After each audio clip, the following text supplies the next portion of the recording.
بسم اللہ الرحمن الرحیم۔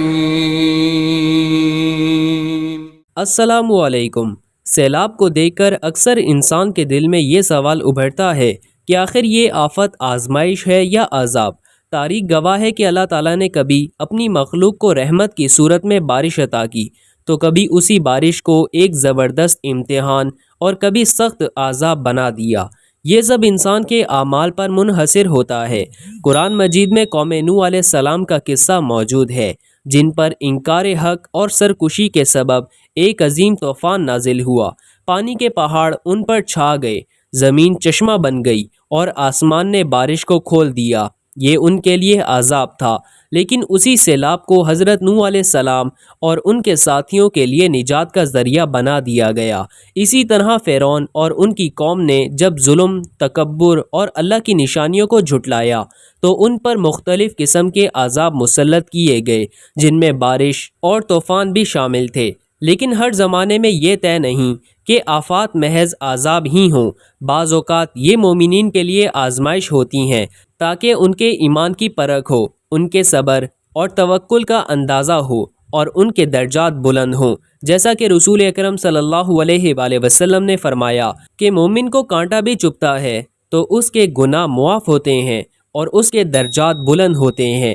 پھر سوچنے کی بات یہ ہے کہ سیلاب کی صورت میں آنے والی مصیبت کو صرف ظاہری نگاہ سے دیکھ کر فیصلہ نہیں کیا جا سکتا کہ یہ عذاب ہے یا امتحان، بلکہ اس کے پیچھے اللہ کی حکمتیں کار فرما ہوتی ہیں۔ کبھی یہ گناہوں کا نتیجہ ہوتا ہے تاکہ انسان اپنی غلطیوں کو پہچانے، توبہ کرے، اللہ کی طرف رجوع کرے اور عاجزی اختیار کرے۔ کبھی یہ اس لیے بھی ہوتا ہے کہ غافل دلوں کو جھنجھوڑا جائے تاکہ وہ دنیا کی رنگینیوں میں کھو کر آخرت کو نہ بھول جائیں۔ اللہ تعالیٰ فرماتا ہے، ہم انہیں بڑے عذاب سے پہلے چھوٹے عذاب میں مبتلا کریں گے تاکہ وہ لوٹ آئیں۔ آج ہم دیکھتے ہیں کہ زمین میں بدعنوانی، ظلم، ناانصافی، بے حیائی اور حق تلفی بڑھتی جا رہی ہے، تو یہ آفات انسان کے اعمال کی یاد دہانی ہے۔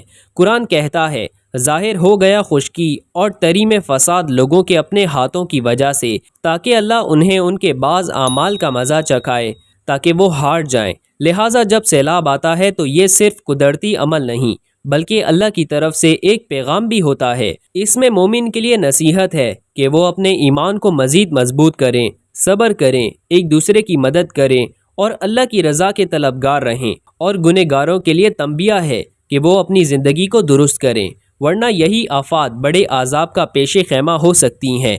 نبی صلی اللہ علیہ وآلہ وسلم نے فرمایا کہ جب کسی قوم میں برائیاں عام ہو جائیں اور وہ انکار حق کریں تو پھر عذاب نازل ہوتا ہے، لیکن جب کوئی مومن اس عذاب میں مبتلا ہوتا ہے تو وہ اس کے لیے رحمت اور کفارہ بن جاتا ہے۔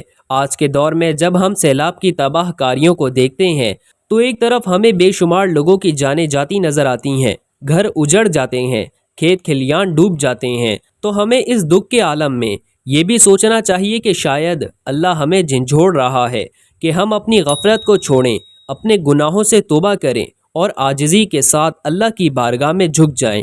یہ لمحہ ہمارے لیے ایک آئینہ ہے کہ کیا ہم بھی ان لوگوں کی طرح غافل ہیں جن پر عذاب آیا تھا، یا ہم ان مومنین میں سے ہیں جو آزمائش کے ذریعے اپنے رب کے قریب ہو جاتے ہیں۔ ہمیں چاہیے کہ ان آفات کو محض سائنسی اور موسمی تبدیلیوں کے نام پر نہ ٹالیں، بلکہ اس کی روحانی حقیقت کو بھی سمجھیں۔ یہ بھی دیکھیں کہ کہیں ہمارے اعمال ہی اس آفت کا سبب تو نہیں بنے۔ کیا ہم سود، رشوت، ظلم اور نافرمانی میں ڈوبے ہوئے تو نہیں؟ اگر ایسا ہے تو یہ لمحہ توبہ کا ہے، رجوع الہی کا ہے، کیونکہ اللہ فرماتا ہے، اور اگر وہ لوگ ایمان لے آتے اور تقوی اختیار کرتے تو ہم ان پر آسمان اور زمین کی برکتیں کھول دیتے۔ یعنی برکتیں روکنا اور آفات کا آنا دراصل ہماری بدعمالیوں کا نتیجہ ہے۔ اس لیے یہ سیلاب بھی ایک طرح سے اللہ کی طرف سے پیغام ہے۔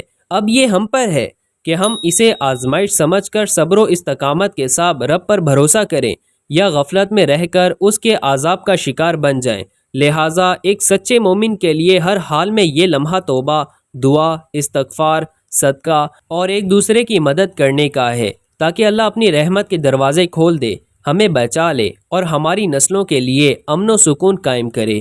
کیونکہ اللہ کا وعدہ ہے کہ اگر تم شکر کرو گے تو میں نعمتیں بڑھاؤں گا اور اگر تم ناشکری کرو گے تو میرا عذاب سخت ہے۔ اس لیے فیصلہ ہمارے رویوں پر ہے کہ سیلاب آزمائش ہے یا عذاب۔